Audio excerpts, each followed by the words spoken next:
Hi viewers, welcome to my channel Avani's world. Shri Parabhava నామ సంవత్సరం, ఉత్తరాయణం, వసంత ఋతువు, చైత్రమాసం, కృష్ణపక్షం. ఈరోజు త్రయోదశి, ప్రదోష త్రయోదశి కూడా ఉంటుంది అండి. ఈరోజు బుధవారం, పూర్వభాద్రపద నక్షత్రం. పూర్వభాద్రపద నక్షత్రం రుద్ర నక్షత్రం అండి. దీన్నే మనం ఉగ్ర నక్షత్రం అంటూ ఉంటాము. ఉగ్రుడు అంటే ప్రపంచాన్నే భస్మం చేయగల శక్తిమంతుడు. సో ఈరోజు మనం జపించవలసిన మంత్రం ఓం రుద్రాయ నమః, ఓం రుద్రాయ నమః, ఓం రుద్రాయ నమః. అందరూ ఈ నామాన్ని చక్కగా జపించండి. ఇక ఈరోజు పూర్వభద్రపద నక్షత్రం అండి.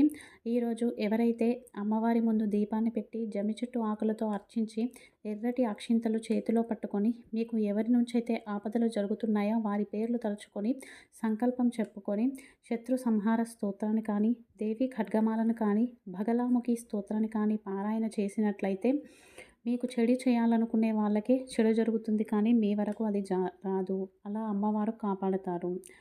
ఇక ఈరోజు మంచి మాట, మన జీవితంలో ఏది అధికమైన ప్రమాదమే అండి. అహంకారం ఎక్కువైనా, కోపం ఎక్కువైనా, స్వేచ్ఛ ఎక్కువైనా, ప్రేమ కూడా ఎక్కువైనా సరే అది మన వినాశనాన్ని దారితీస్తూ ఉంటుంది. ఇక ఇతరులపై ఎప్పుడూ కూడా ఎక్స్పెక్టేషన్స్ అనేవి పెట్టుకోవద్దు. అనారోగ్యంతో బాధపడే పరిస్థితులు ఎదురవుతూ ఉంటాయి.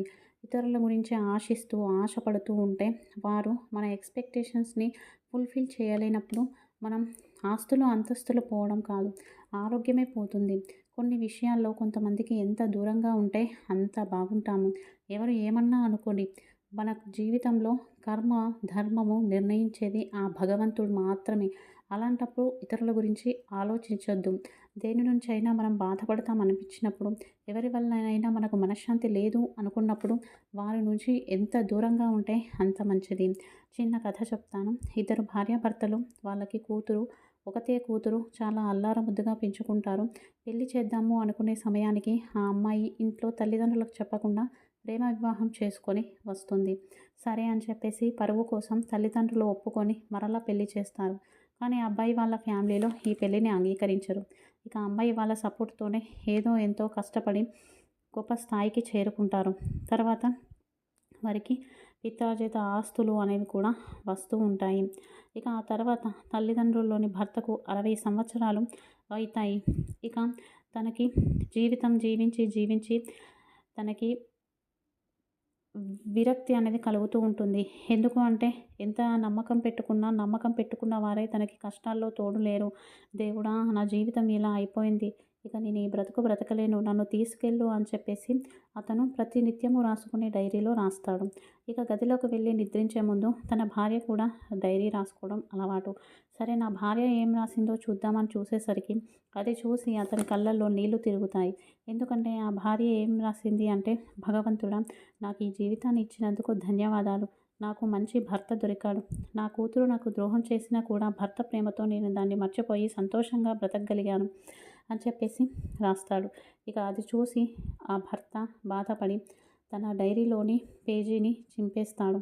నా భార్య నా కోసం ఇంత నమ్మకం పెట్టుకొని బ్రతుకుతుంది అని చెప్పేసి. చూసారు కదండి, జీవితం ఇంతే. ప్రతి ఒక్కరికి కష్టాలు ఉంటాయి.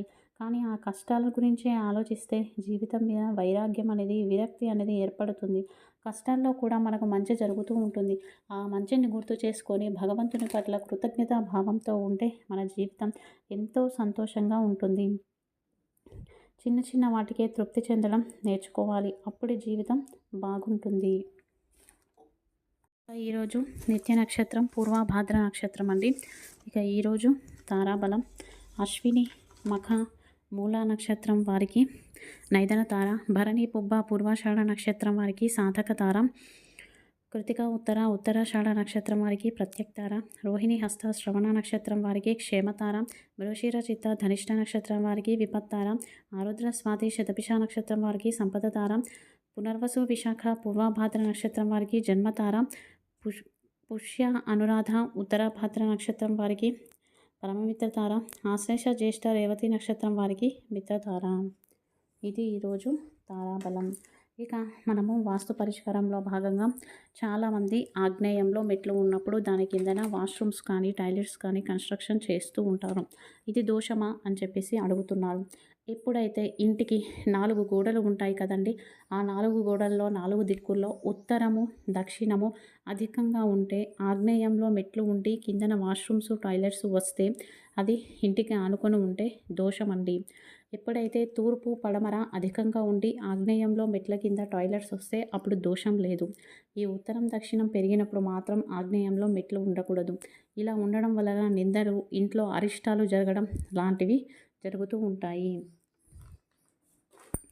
ఇక ఈరోజు మన సంప్రదాయంలో భాగంగా ఇంట్లో ఒకప్పుడు ఇప్పుడంటే మిక్సీలు ఉన్నాయి కానీ ఒకప్పుడు రోలు, రోకలి మాత్రమే ఉంటూ ఉండేవి అండి.